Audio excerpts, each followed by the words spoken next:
ជំរាបសួរប្រិមិត្តទាំងអស់គ្នាស្វាគមន៍មកកាន់ Channel នេតិនិទានបាទសាច់រឿងរបស់យើងគឺចាប់ផ្ដើមនៅចុងឆ្នាំ2021ដែលបរិមម្នាក់មានឈ្មោះថាម៉ែនដែលគេតែងតែហៅគាត់ថាពូម៉ានគឺជាអ្នករត់តាក់ស៊ីមួយរូបដែលដឹកភ្ញៀវទិដៅពីខេត្តកពតទៅកាន់រាជធានីភ្នំពេញជារៀងរាល់ថ្ងៃពូម៉ានគាត់ប្រកបមុខរបរជាអ្នករត់តាក់ស៊ីហ្នឹងគឺអស់រយៈពេលជាច្រើនឆ្នាំមកហើយដើម្បីរកលុយផ្គត់ផ្គង់គ្រួសាររបស់គាត់ពូម៉ានគាត់មានកូនចំនួន2នាក់ក្នុងបន្ទប់ផងដែរជានិច្ចជាកាលគឺពូម៉ានតែងតែទទួលបានភ្ញៀវពេញឡានជារៀងរាល់ថ្ងៃជាទម្លាប់របស់ពូម៉ានគាត់តែងតែដឹកភ្ញៀវពីទីរួមខេត្តកពតទៅកាន់រាជធានីភ្នំពេញនៅពេលព្រឹកហើយគាត់ត្រឡប់ពីរាជធានីភ្នំពេញមកកាន់ទីរួមខេត្តវិញហ្នឹងនៅពេលយប់ដោយសារតែគាត់ចូលចិត្តបើកឡាននៅពេលយប់គាត់តែនិយាយថាគាត់ចូលចិត្តបើកឡាននៅពេលយប់ដោយសារតែវាត្រជាក់ស្រួលផ្លូវស្ងាត់ល្អងាយស្រួលបើកបរជាដើមអញ្ចឹងណានៅថ្ងៃមួយហ្នឹងពូម៉ានបានចេញទៅដឹកភ្ញៀវជាធម្មតាដែលទិសដៅរបស់គាត់ហ្នឹងគឺចេញពីទីរួមខេត្តកពតឆ្ពោះទៅកាន់រាជធានីភ្នំពេញដូចសពដងពេលទៅដល់ភ្នំពេញហ្នឹងគាត់បានដាក់ភ្ញៀវចុះនៅបេនឡានជាធម្មតាហើយគាត់ក៏បន្តរងចាំចាប់ម៉ួយដើម្បីបានសហុយខ្លះត្រឡប់ទៅផ្ទះវិញព្រោះថាត្រឡប់របស់គាត់ហ្នឹងគឺគាត់ដឹកពីកពតទៅភ្នំពេញហើយចេញពីភ្នំពេញវិញមកកពតគឺត្រូវតែមានភ្ញៀវដើម្បីបានសហុយខ្លះចាក់ហ្គាសអញ្ចឹងណាបាទប្រហែលជាល្ងាចតិចហ្នឹងម៉ោងប្រហែលជា6អីហ្នឹងគឺគាត់ទទួលបានភ្ញៀវ2នាក់ដែលគាត់2នាក់ហ្នឹងគឺធ្វើដំណើរទៅលេងស្រុកហើយពូម៉ានគាត់សប្បាយចិត្តមែនទែនដោយសារតែគាត់រងចាំចាប់ម៉ួយហ្នឹងគឺពេញមួយថ្ងៃរសៀលហើយពេញមួយល្ងាចហើយអញ្ចឹងពេលដែលគាត់ទទួលបានម៉ួយទៅវិញគាត់ថាអូខេ2នាក់ហើយរួចខ្លាយហ្គាសហើយអញ្ចឹងអាចសល់ខ្លះហើយសម្រាប់ទុកឲ្យពុនកូនអញ្ចឹងណាបាទពេលគិតរួចគាត់ក៏រៀបចំចេញដំណើរចាក់ចែងពីរាជធានីភ្នំពេញឆ្ពោះទៅកាន់ខេត្តកពតនៅវេលាម៉ោង7យប់ពេលបន្តដំណើរទៅកាន់ខេត្តកពតហ្នឹងគឺគាត់ជិះទៅតាមបណ្ដោយផ្លូវជាលេខ3ហ្នឹងគឺវាមានសភាពស្ទះតិចដោយសារតែចន្លោះម៉ោងហ្នឹងយើងដឹងស្រាប់ហើយនៅក្នុងក្រុងគឺស្ទះខ្លាំងអញ្ចឹងល្មមតែគាត់បានចេញផុតពីទីក្រុងហ្នឹងគឺនៅម៉ោង 7-9 យប់ហើយលុះប្រហែលជាជិះដល់រហូតក្រុងបន្តិចគាត់ក៏បានឈប់រថយន្តនៅក្រាសាំងមួយដើម្បីឲ្យភ្ញៀវបត់ដៃបត់ជើងក៏ដូចជាចាក់ហ្គាសរថយន្តរបស់គាត់ផងគ្រប់យ៉ាងក៏បានរួចរាល់អស់ពួកគាត់ក៏បានបន្តដំណើរទៅមុខទៀតជិះនៅតាមផ្លូវគឺផ្លូវមានសភាពស្ងាត់ស្រួលបើកបរបន្តិចប៉ុន្តែទៅលើផ្ទៃមេឃគឺសភាពងងឹតខ្លាំងមែនតែនបាទជាមួយនឹងខ្យល់ត្រជាក់ភាយផ្សែងតិចចេញពីដើមឈើនៅតាមបណ្ដោយផ្លូវពេលវេលាម៉ោងនេះនាឡិកានៅក្នុងឡានគឺបានបង្ហាញថាម៉ោង 10 កន្លះយប់ទៅហើយពេលនេះភ្ញៀវទាំងពីរនាក់បានសួរទៅពូម៉ានថាពូឥឡូវពួកយើងបានមកដល់ណែហើយពូម៉ានបានឆ្លើយទៅកាន់ភ្ញៀវវិញថាយើងដល់ចិត្តពាក់កណ្ដាលផ្លូវឯក្មួយហើយក្មួយចុះនៅកន្លែងណាដែរឬក៏ទៅដល់ទីរួមខេត្តហ្មងភ្ញៀវគាត់ក៏បានឆ្លើយទៅកាន់ពូម៉ានវិញថាចាពូខ្ញុំចុះនៅស្រុកឈូកពេលពូទៅដល់ស្រុកឈូកពូគាត់ថាដាក់ខ្ញុំនៅម្ដុំកន្លែងគេលក់មន់ទៅពូម៉ានឆ្លើយបាទក្មួយបានពូម៉ាននិងភ្ញៀវបានបន្តជជែកគ្នារហូតនៅតាមផ្លូវដើម្បីកាត់បន្ថយនៅការងងុយគេងផងមួយសន្ទុះក្រោយមកគឺរថយន្តបានមកដល់ស្រុកឈូកហើយពូម៉ានបានបន្ថយល្បឿនដើម្បីដាក់ភ្ញៀវចុះនៅម្ដុំកន្លែងលក់មន់ហ្នឹងណាលុះភ្ញៀវចុះអស់ពូម៉ានបានបន្តដំណើរជាមួយនឹងឡានទៅកាន់ទីរួមខេត្តកំពតតែម្នាក់ឯងមិនដូចសពដងទេដោយសារតែដងភ្ញៀវគាត់ដឹកពីពេញមកកំពតហ្នឹងភ្ញៀវវិច្រើនគឺទៅចុះនៅទីរួមខេត្តអត់សូវចុះនៅតាមពាក់កណ្ដាលផ្លូវនៅតាមស្រុកអីចឹងណាអញ្ចឹងគឺយប់នេះគឺគាត់ដាក់ភ្ញៀវអស់ទៅវិញឡានតេប៉ុន្តែទៅឡានតេហ្នឹងមិនមែនអត់បានសហុយទេបានខ្លះដោយសារភ្ញៀវចុះពាក់កណ្ដាលផ្លូវចឹងណាពេលនេះនៅនាឡិកាឡានរបស់ពូម៉ានគឺម៉ោង 11:30 នាទីយប់ហើយពេលវេលានេះគឺមិនជាយប់ប្រហែលទេសម្រាប់ពូម៉ានដោយសារតែវាគឺជាទម្លាប់របស់គាត់ហើយដែលគាត់រត់ឡាននៅពេលយប់អញ្ចឹង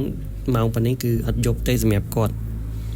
lúc chỉ ban bài chỉ mà cả lỗ máy pi cái lại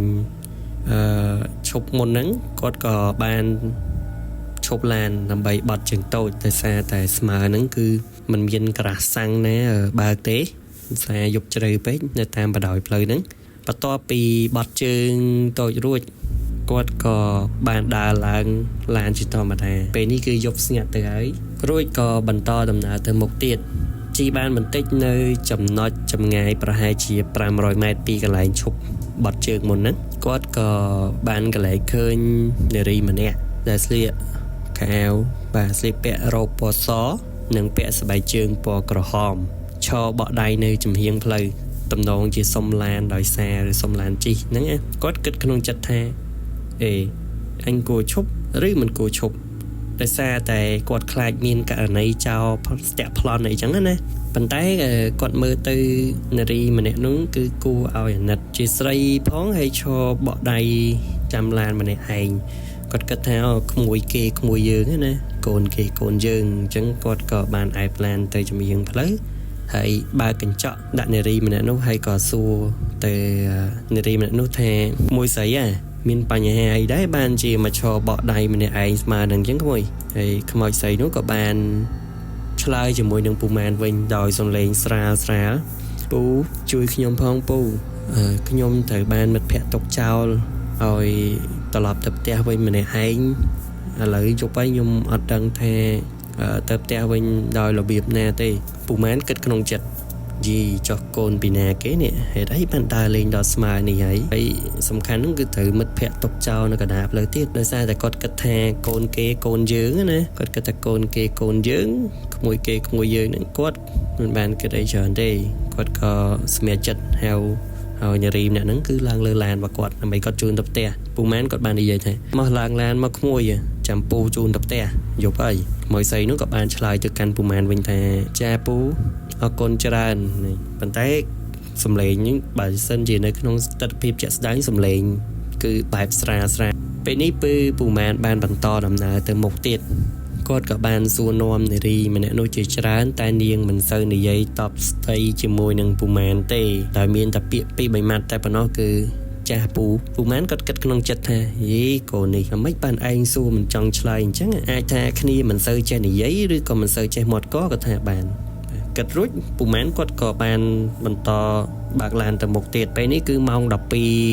dục ấy dục cần để chơi chỉ cần để dú lời với cần để ngặt sắp xếp nó không lán cứ can tài trò chuyệnปูmán hạ đôi chia mình sơ miên ở ròm pay khai nô tế để xa tại quát cơ chia mình nè đây mình chạy khai hay quát có tầm lọp tới hai chiều mùi nâng ca bạc bò là bề dục sàn phép nó không lán cứ ta chuyện mình ta chạy đời xa ta mà sân ta chạy lan ta chạy khang để bàn tay với ai nên ta chạy đời xa vậy xí và để ngọc này để ngọc này mới ròm mày té và chứng dân và to từ một tiết play can để ngắt sập hiệp không lán can tại ta chạy và bênนี้คือร้านบ้านก็ชัดโจแล้วแค่ไหนปูม้านก็บ้านซัวแต่กันอะไรมันเนี่ยนู้แทมวยอ่ะไอ้แต่ขโมยnơi nè nơi nấyเนี่ยlấy đóจัดดอแค่ได้ขโมยอะไรนู้ก็บ้านชลายตัวปูม้านวิ่งแทปูสมดะขยมในขังมกไอ้ปูม้านก็บ้านชลายตัววิ่งขโมยดะในขังมกนะเนี่ยปูสัวชบเอาอีมวยอะไรนู้ก็บ้านนี่ใหญ่ประต่อติดปูtừ đó cô đào khi nhóm nâng pra bài chụp ấy cái này giấy cứ xâm lệnh sra từ đâyปูม้านก็ด้วยหักด้วยจีมันเซยจับรอมประมาณดิปันท้ายก็ก็มีอารมณ์จำไหลขนมจัด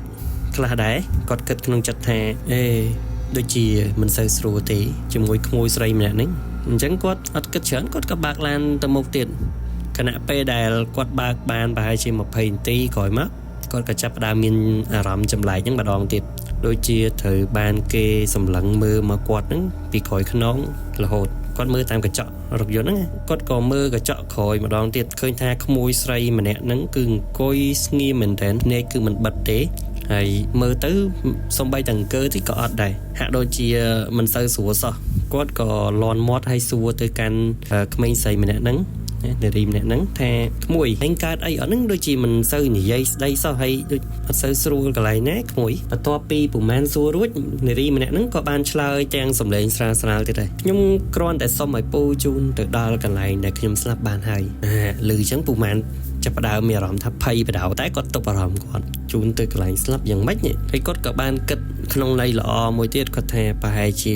នារីម្នាក់ហ្នឹងឬក្មួយស្រីម្នាក់ហ្នឹងគាត់មានបញ្ហាផ្លូវចិត្តហើយមើលទៅនិយាយតែប្រទេសតែប្រដាអញ្ចឹងណាដោយគាត់បានគិតអីច្រើននេះគឺគាត់បានបន្តដំណើរទៅមុខទៀតនៅពេលដែលគាត់ជិះដល់ចំណុចភូមិមួយដែលអមជាមួយនឹងវាលស្រែនៅចំហៀងផ្លូវនារីម្នាក់ហ្នឹងក៏បាននិយាយថាពូសូមឈប់នៅទីនេះខ្ញុំមកដល់ហើយពូម៉ានបានឈប់ឡានភ្លាមហើយគាត់បានមើលជុំវិញនៅតំបន់ហ្នឹងគឺឃើញតែវាលស្រែទេមិនមានផ្ទះអ្នកភូមិអីគាត់បានសួរទៅកាន់នារីម្នាក់ហ្នឹងម្ដងទៀតថាមួយក្មួយប្រកាសទេតែឈប់នៅហ្នឹងពូមើលទៅដូចផ្លូវស្ងាត់ដល់ហើយដូចអត់មានផ្ទះអ្នកភូមិនេះមកស្រីម្នាក់ហ្នឹងគាត់ក៏បាននិយាយថាចាស់ពូតែប៉ុណ្្នឹងគឺមិននិយាយអីទៀតទាំងអស់ពូម៉ែនបានចុះពីលើឡានដើម្បីបើកទ្វារឲ្យនារីម្នាក់ហ្នឹងគឺចុះពេលគាត់ដើរទៅបើកទ្វារហ្នឹងនៅពេលដែលគាត់បានដើរទៅបើកទ្វារគាត់បានឃើញនារីម្នាក់ហ្នឹងគឺឈរនៅខាងក្រៅឡានបាត់ទៅហើយមិនដឹងថាចេញតាមរបៀបណាព្រោះអត់មានឮសំឡេងបើកទ្វារក៏អត់មានឮសូរសំឡេងបិទទ្វារដែរហើយសំខាន់គឺឡានដាក់ឡុកទៀតអញ្ចឹងអាចបើកតាមរបៀបនេះគាត់ឆ្ងល់ថាទ្វារឡានបិទទេហេតុអីបានជានាងអាចចេញពីឡានបានហើយចេញដល់របៀបណាពុំមែនគិតក្នុងចិត្តដូចជាមិនសមតិចខ្មោចលោកអញទៅគាត់បានដើរឡើងលើឡានវិញនៅកៅអីតកង់ដើម្បីបើកបន្តដំណើរទៅមុខទៀតគាត់បានមើលកញ្ចក់ឡានពីក្រោយដើម្បីចង់ដឹងថាតើនារីម្នាក់នោះទៅផ្ទះដល់របៀបណាតែពេលដែលគាត់បើកឡានចេញបន្តិចគាត់ងាកមើលខាងកញ្ចក់ឡានហ្នឹងគឺមិនឃើញមានអ្វីទេគាត់ចាប់បានភ្ញាក់ផ្អើលដល់ហើយគាត់ជន់ប្រាំងងក់ឈប់ឡានភ្លាមដោយអារម្មណ៍របស់គាត់ហ្នឹងគឺភ្ញាក់ផ្អើលពេលគាត់រៀងភ័យតិចដែរគាត់បានងាកទៅមើលកៅអីក្រោយនៅឡានរបស់គាត់ដែលគាត់បានឃើញกระดาษមួយស្លឹកតែគេសរសេរថាសូមអរគុណពូដែលជូនខ្ញុំមកដល់ទីកន្លែងជីវិតចុងក្រោយរបស់ខ្ញុំមួយឃ្លាហ្នឹងគឺធ្វើឲ្យពូម៉ានចាប់ដើមច្បាស់ក្នុងចិត្តហើយថាខ្មោចលងអញហើយបាទអត់គិតច្រើនទេបាទពូម៉ានគឺភ័យគាត់ចាប់ផ្ដើមបាទដាក់លេខជន់ឡានតែម្ដងបាទដោយសារតែអារម្មណ៍ភ័យខ្លាចផងមិនគួរណាជួងរបស់ពិតទេនៅយប់ហ្នឹងដឹកភ្ញៀវជាង